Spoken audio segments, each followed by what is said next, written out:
Assalamualaikum warahmatullahi wabarakatuh. Selamat pagi anak-anak. Hari ini kita akan belajar tema 4 ekosistem. Subtema 1 komponen ekosistem, muatan pembelajaran PPKN, menggali manfaat persatuan dan kesatuan dari peristiwa sejarah di Indonesia untuk membangun kerukunan. Peristiwa sejarah yang pertama yaitu peristiwa Sumpah Pemuda tahun 1928.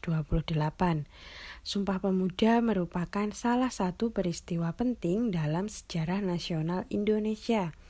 Peristiwa ini makin menyadarkan masyarakat Indonesia yang kala itu berada di bawah penjajahan Belanda terhadap pentingnya persatuan dan kesatuan untuk melawan penjajah. Kesadaran akan pentingnya persatuan dan kesatuan bangsa mendorong para pemuda dari berbagai suku bangsa yang ada di Indonesia untuk mengambil tindakan patriotisme. Situasi penjajahan Belanda yang diwarnai dengan larangan melakukan kegiatan organisasi mendorong para pemuda berdatangan dari berbagai penjuru Indonesia untuk berkumpul di Jakarta. Kongres Pemuda yang diadakan pada tanggal 27 dan 28 Oktober 1928 melahirkan peristiwa Sumpah Pemuda. Peristiwa ini menginspirasi seluruh lapisan masyarakat Indonesia terhadap pentingnya persatuan dan kesatuan. Pada saat itu, para pemuda yang berbeda suku, adat, dan bahasa bertekad untuk bersatu dengan membacakan sebuah sumpah. Sumpah ini merupakan janji pemuda mewakili masyarakat Indonesia untuk bersatu membentuk sebuah negara merdeka yang bebas dari penjajahan. Isi sumpah tersebut sebagai berikut. Kami, putra dan putri Indonesia, mengaku bertumpah darah yang satu tanah Indonesia. Kami, putra dan putri Indonesia, mengaku berbangsa yang satu bangsa Indonesia. Kami, putra dan putri Indonesia, menjunjung bahasa persatuan bahasa Indonesia. Selain mengucapkan ikrar pada saat itulah pertama kalinya lagu Indonesia Raya diperdengarkan. Lagu yang diciptakan oleh Wage Rudolf Supratman atau W.R. Supratman ini meningkatkan semangat persatuan dan kesatuan bangsa di kalangan muda untuk segera membentuk sebuah negara yang merdeka dan berdaulat. Setelah merdeka, lagu Indonesia Raya menjadi lagu kebangsaan Indonesia. Isi Sumpah Pemuda. Sumpah Pemuda dikenal dengan simbol persatuan Indonesia. Simbol persatuan tersebut didasarkan atas isi Sumpah Pemuda yang mencakup 3 aspek, yaitu sebagai berikut. Yang pertama, aspek satu nusa atau satu wilayah, yaitu menyatukan wilayah pulau-pulau menjadi satu wilayah Indonesia. Semua diharapkan merasa menikmati hidup dalam satu wilayah yang sama serta tumbuh dan berkembang dalam tanah yang sama, yaitu tanah Indonesia.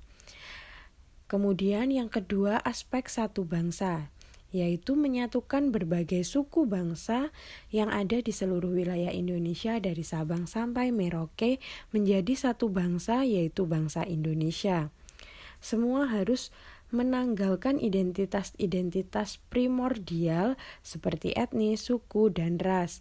Semua harus merasa sebagai bangsa Indonesia. Kemudian yang ketiga, aspek satu bahasa, yaitu penyatuan bahasa sebagai sarana komunikasi untuk mengikat persatuan antar suku bangsa. Para pemuda menggunakan bahasa Indonesia dengan bangga tanpa perlu meninggalkan bahasa daerah masing-masing. Peristiwa Sumpah Pemuda menunjukkan semangat persatuan dan kesatuan bangsa. Kita berkewajiban untuk tetap menjaga dan melestarikan dalam kehidupan sehari-hari. Caranya dengan menghargai perbedaan, memupuk toleransi antar warga masyarakat, dan menggunakan bahasa Indonesia dalam pergaulan antar warga masyarakat yang berbeda suku bangsa. Peristiwa yang kedua yaitu usaha mempertahankan Negara Kesatuan Republik Indonesia atau NKRI. Pemikiran tentang pentingnya persatuan dan kesatuan bangsa untuk mewujudkan negara yang berdaulat tidak lepas dari pengaruh berdirinya organisasi Budi Utomo. Budi Utomo berdiri pada tanggal 20 Mei 1908. Organisasi itu berdiri berdasarkan pemikiran seorang lulusan sekolah dokter Jawa atau Stovia bernama Dr. Wahidin Sudirohusodo.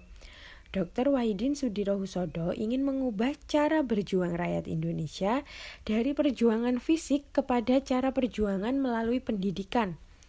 Ide ini menarik perhatian seorang mahasiswa Stovia bernama Sutomo, yang pada akhirnya mendirikan organisasi modern pertama di Indonesia bernama Budi Utomo.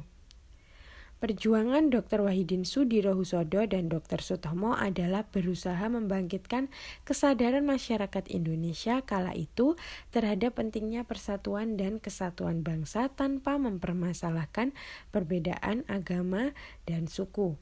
Keberadaan Budi Utomo telah menumbuhkan semangat dan menandai terjadinya kebangkitan secara nasional. Oleh sebab itu, pada tanggal 20 Mei selalu diperingati sebagai Hari Kebangkitan Nasional.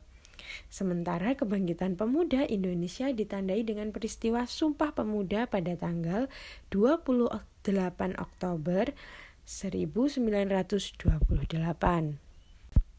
Pada kenyataannya, semangat persatuan dan kesatuan selalu mendapatkan tantangan. Tantangan ini berupa perlawanan dari bangsa asing maupun tantangan dari warga negara Indonesia yang tidak menginginkan persatuan bangsa. Untuk melawan kekuatan asing, muncullah perlawanan masyarakat di segala penjuru Indonesia yang melahirkan tokoh-tokoh yang gagah berani.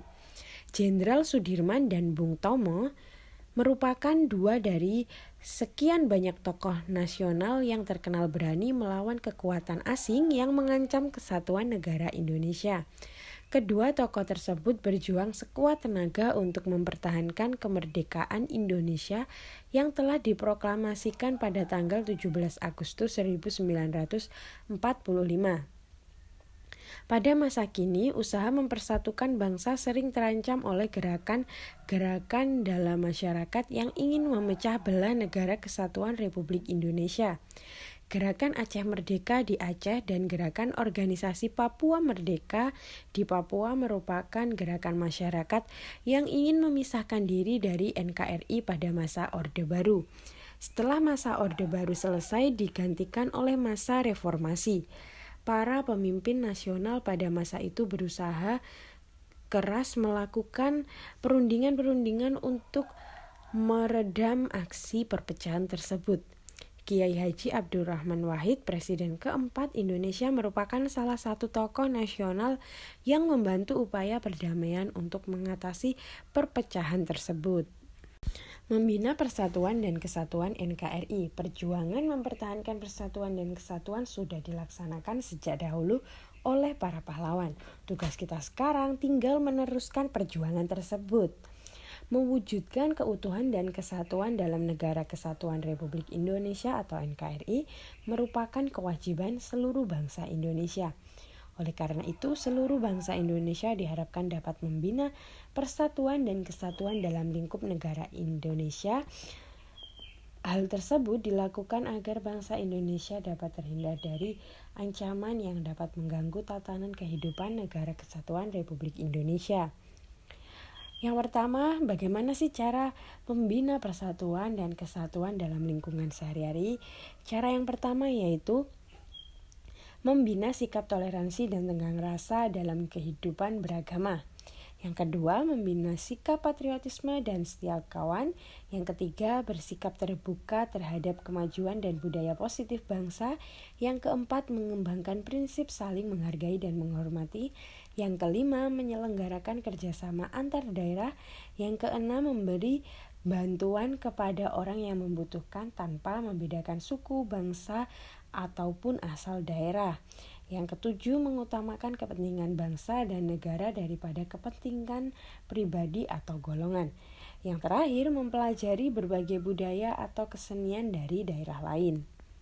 Selanjutnya, bagaimana upaya pemerintah membina persatuan dan kesatuan NKRI? Yang pertama, menegakkan supremasi hukum. Yang kedua, memberi pelayanan publik secara adil. Yang ketiga, melakukan pertukaran pelajar antar daerah. Yang keempat, menggalakkan penerapan konsep trikerukunan umat beragama di Indonesia. Yang terakhir, mengadakan kegiatan yang dapat diikuti oleh kelompok dari berbagai daerah seperti Jambore Nasional. Selanjutnya, apa manfaat membina persatuan dan kesatuan NKRI? Manfaatnya adalah yang pertama, tercipta suasana aman, tertib, dan tentram. Yang kedua, terwujudnya lingkungan kehidupan yang harmonis. Yang ketiga, menumbuhkan rasa persaudaraan, kekeluargaan, dan kesetiakawanan. Yang keempat, terciptanya stabilitas dan integrasi nasional. Yang terakhir, pembangunan bangsa berjalan dengan lancar. Tugas kalian sekarang yaitu menjawab beberapa pertanyaan berdasarkan penjelasan yang sudah dijelaskan dalam video ini tadi. Kalian tulis pada buku tulis kalian masing-masing. Jangan lupa setelah mengerjakan kalian foto lalu kalian kirim ke wali kelas kalian masing-masing. Terima kasih. Wassalamualaikum warahmatullahi wabarakatuh.